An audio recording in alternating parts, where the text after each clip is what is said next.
My fiancé announced, I'm keeping my apartment after we marry, just in case. I smiled and said, smart thinking. Then I withdrew my offer on our dream house and signed a bachelor pad lease. Her realtor called her with some unexpected news the next morning. I, 32 male, was sitting across from my fiancée Sia, 30, at our favorite restaurant when she dropped the bomb. We'd been engaged for 8 months, together for 4 years. The wedding was 3 months away. I'd just put an offer on a house, our dream house, the one she'd been Pinterest boarding about for the past year. So I've been thinking, she said, twirling her wine glass, about living arrangements after the wedding. Yeah? The seller countered our offer. I think if we go up another $15K, the house is ours. She took a deep breath. That's great, but I've decided to keep my apartment. I paused mid-chew. As a rental property? No, just to keep. For me. I don't follow. She leaned forward like she was explaining something to a child. Look, statistics show a lot of marriages don't work out. I'm being practical. I'll keep paying rent on my place just in case things don't work out between us. It's smart planning. I set down my fork. Just in case. Don't take it personally. It's like insurance. You have car insurance but don't plan to crash, right? Right. I nodded slowly. Smart thinking. She smiled, relieved. I knew you'd understand. So you'll call the realtor tomorrow about increasing the offer? Absolutely. I did call the realtor the next morning, just not with the news Celia expected. Update 1. The next morning, I withdrew our offer on the house. The realtor, Janine, was confused. But you were so close. The sellers would definitely accept another $15K. Plans changed. I appreciate all your help. Is everything okay? Did something happen with the inspection? No, just reconsidering my options. Then I made my second call, to Kyle, an old college buddy who manages properties. You still have that loft available? The one with the home office? The Bachelor special? Yeah, but I thought you were buying a house with Celia? Change of plans. Can I see it today? The loft was perfect. Modern, minimalist, walking distance to work. 1 bedroom, 1 office, definitely not designed for a married couple. I signed a 2-year lease on the spot. That evening, Celia called from her lunch break. Hey babe, did you call Janine about the counteroffer? I did. And? Are we getting the house? Actually, I withdrew our offer. Silence. Then you what? Why? Well, I got to thinking about what you said, about being practical, smart planning, so I signed a lease on a 1-bedroom loft instead. A 1-bedroom? What about me? You're keeping your apartment, remember? Just in case, this place is perfect for just me. That's not... where am I supposed to live after the wedding? In your apartment? The one you're keeping? Ryan, that's ridiculous. I'm keeping it as backup. We're supposed to live together. Oh, that's confusing. When you said you were keeping your apartment just in case, I assumed you meant you'd be living there. My mistake. She hung up. 20 minutes later, she was at my door. Hair frazzled, still in her work clothes. We need to talk about this misunderstanding, she announced. Pushing past me. What misunderstanding? This, she gestured wildly. The loft, the house. You're being petty. I'm being practical. You opened my eyes to the statistics. Makes sense to protect myself too. That's not how it works. I keep my place as backup, but we live in our house together. So you'd have a whole empty apartment just sitting there, while I pay the full mortgage on a house? That doesn't seem fair. Her mouth opened and closed like a fish. You? The mortgage would be both of ours. Would it? Because you'd be paying rent on your apartment. Unless you expected me to cover the entire house payment while you keep your safety net? Ding ding ding. The silence told me everything. Update 2. The next 3 weeks were intense. Celia went through the full cycle of emotions. First came damage control. She told everyone I was having cold feet and making rash decisions. Her mom, Patricia, called me. Ryan, sweetheart, what's this about a bachelor pad? It's a 1-bedroom loft, Patricia. Very practical. But what about the wedding? Where will you two live? Celia's keeping her apartment. She was very clear about that. That's just... I'm sure she didn't mean. She literally said, just in case things don't work out. I'm just being equally practical. Patricia sighed. This is all some silly misunderstanding. Can't you just buy the house anyway? Why would I buy a house for someone who's already planning for our divorce? She didn't have an answer for that. Then came the bargaining. Celia showed up with spreadsheets.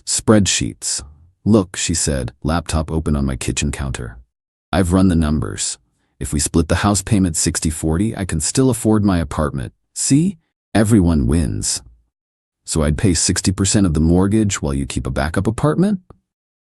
It's only 60% because I'd be paying rent too. It's totally fair. I looked at her calculations. She'd even added a line item for Celia's security fund, basically me subsidizing her apartment. Counteroffer, I said. We both keep our separate places. After a year of marriage, if things are good, we look for a house together. A year? We're supposed to be newlyweds living in a gorgeous house, not living separately like roommates. Then give up the apartment. I can't. What if something happens? Then I guess we have our answer. She slammed the laptop shut and left. Her friend group attempted an intervention next. Britt, Haley, and Jade showed up at my gym. We need to talk, Britt announced, cornering me by the water fountain. About? You're ruining Celia's life over nothing. Haley chimed in. She's just being smart. So am I. No, you're being vindictive, Jade added. She's crying every night. The wedding venue is booked, deposits paid. Just buy the house. Why doesn't she give up the apartment? They exchanged glances. Because that's different. Women need security. And men don't? You make more money. Britt accused. Which is why she thinks I should pay most of the mortgage while she keeps her escape hatch? They had no response to that either. Update 3. 2 months before the wedding, things escalated. Celia had been telling people we were working through it, and the house was still in negotiations. She'd even kept Janine, our realtor, on standby. Then I posted on Instagram. Just a simple photo of my loft with the caption, "Love my new place, perfect for the bachelor life." My phone exploded. The first call was from Trevor, one of my groomsmen. Bro, what's this about bachelor life? The wedding's in 8 weeks. Yeah, about that. Within an hour, Celia was banging on my door again. This time, she brought reinforcements, her mom and her sister Daphne. How dare you? Celia screamed the moment I opened the door. Bachelor life? Are you calling off the wedding? I haven't called off anything, just being honest about my living situation. Patricia tried the calm approach. Ryan, be reasonable. Celia made one small request about keeping her apartment. As divorce insurance, I interrupted. She literally called it insurance for when we split up. That's not what I meant, Celia wailed. Then what did you mean? I wanted security from your future husband. Got it. Daphne stepped forward. You're being financially abusive. How? By not buying a house for someone who's planning for our marriage to fail? By controlling her with money. I'm not controlling anything. She can keep her apartment. I'll keep my loft. Everyone's happy. That's not a marriage, Celia shouted. Married people live together. Then, give up the apartment. I can't. You don't understand. What if you leave me? What if you cheat? What if you leave? What if you cheat? Your apartment plan only protects you, not us. She actually stamped her foot. That's different. I'm taking all the risk getting married. How exactly are you taking more risk than me? I'm giving up my independence, my freedom, your backup plan? Yeah, that's the problem. They left after more shouting. But the real kicker came the next day. I got a call from Janine, the realtor. She was laughing. Ryan, you're not going to believe this. Celia just called asking if the house was still available. Is it? Well, no. The sellers accepted another offer last week. But here's the thing. She wanted to know if she could buy it. Solo. Said you two were restructuring your financial arrangement. She wanted to buy our dream house? Without me? Gets better.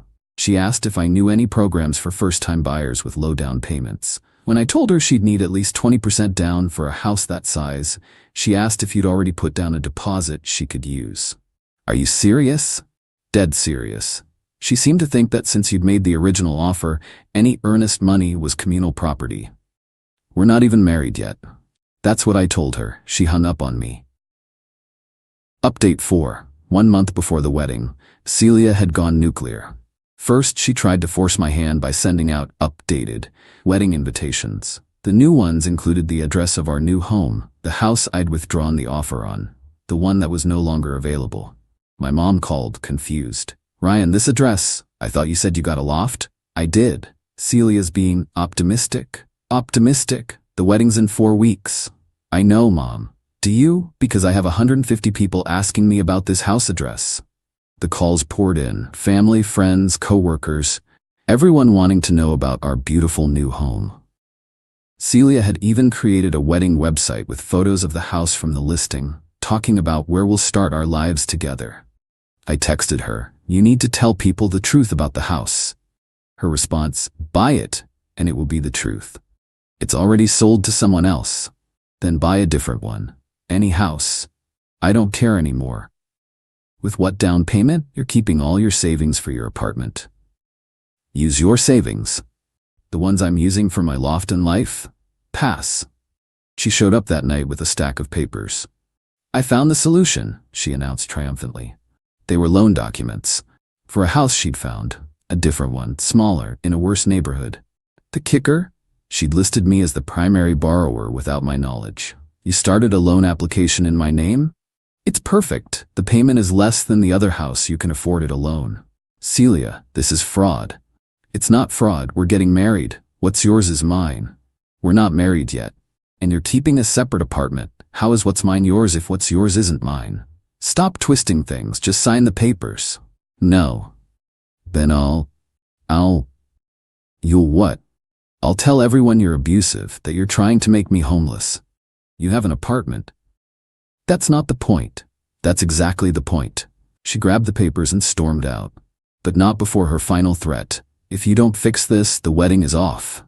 "Okay." She froze at the door. "Okay? Okay, if you need a house from me to marry me while you keep your own place, then we shouldn't get married. You can't call my bluff like that. I just did." Final update. The wedding was officially called off 2 weeks before the date. Celia tried to spin it as mutual, but the truth came out when her sister Daphne drunk posted on Facebook, "My sister deserves better than a man who won't even buy her a house. Ryan is trash. She just wanted to keep her apartment for safety, and he turned it into this whole thing. Now she's stuck in her tiny apartment while he lives in his bachelor pad. Men are garbage." The comments were enlightening. Turns out, several of Celia's friends knew about her plan all along. Britt commented, "Girl, I told you to wait until after the wedding to tell him about keeping the apartment." Haley added, "Should have just bought the house first then mentioned it." My favorite was from Jade. "This is why you don't date men who think they deserve equality." The mask had fully slipped, but Celia wasn't done. She tried one last Hail Mary. She showed up at my loft with her dad, Robert. He was a successful contractor, the type who'd worked his whole life and expected other men to step up. "Ryan," he said, trying to look stern, "this has gone far enough. My little girl is heartbroken. I'm sorry to hear that. You're going to fix this. You're going to buy a house, marry my daughter, and stop this nonsense about her apartment." "No, I'm not." His face went red. "Excuse me? Your daughter wants me to buy a house while she keeps a backup apartment. That's not a partnership. That's called being smart. You should be proud she's thinking ahead. By planning for our divorce before we're married. By protecting herself. You know what kind of world we live in." "Yeah, I do, which is why I'm protecting myself too." Celia had been quiet until now. Suddenly, she burst into tears. "I just wanted security. Is that so wrong?" "No, but expecting me to provide everything while you keep your exit strategy? That's wrong." Robert stepped closer. "Now listen here." "No, you listen. Your daughter spent 4 years with me. She knows I'm not abusive, not a cheater, not a bad partner, yet she still wants divorce insurance. What does that tell you?" "It tells me she's smart. It tells me she doesn't actually want to marry me. She wants to marry my wallet while keeping her options open. How dare you?" "I dare because it's true, and deep down you all know it." Celia's tears mysteriously stopped. "Fine, you want the truth?" "Yes, I wanted security. Yes, I wanted to make sure I'd be okay if things went wrong. Because that's what smart women do. And what do smart men do? They provide. For partners, not for people already planning their exit." 2 weeks later, on what would have been our wedding day, I got a series of texts from Celia. "The apartment is too expensive on just my salary. I had to give up my car lease. My dad won't help because he says I should have married you. This is all your fault. I hope you're happy in your stupid loft." I was actually very happy.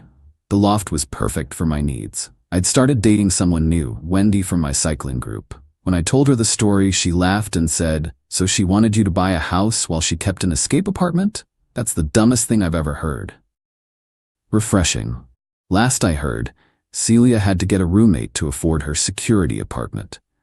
The roommate's boyfriend practically lives there, so she's essentially got less space than before. She's been telling people I financially abandoned her, conveniently leaving out that she was the one who wanted to keep separate residences. Her friend Britt reached out last month, fishing for information. "Celia misses you," she said. She realizes now that keeping the apartment was silly. It wasn't silly, it was telling. She just wanted to feel safe, and now she is, in her apartment, that she kept. She kept, just in case. "You're such an asshole, for not buying a house for someone who didn't trust our marriage would last." She blocked me after that. The moral of the story? When someone shows you who they are, believe them. Celia showed me she was someone who wanted all the benefits of marriage while keeping one foot out the door. She wanted security, but only for herself. She wanted a partnership where I took all the risk. She called it being practical. I called it showing her true colors. Now she's practically living with a roommate and their boyfriend in her security apartment, while I'm happy in my loft. Funny how that worked out. Guess we both got exactly what we asked for. She got to keep her apartment just in case, and I got to keep my common sense. The only thing she lost? The guy willing to actually commit while she hedged her bets. Smart thinking indeed.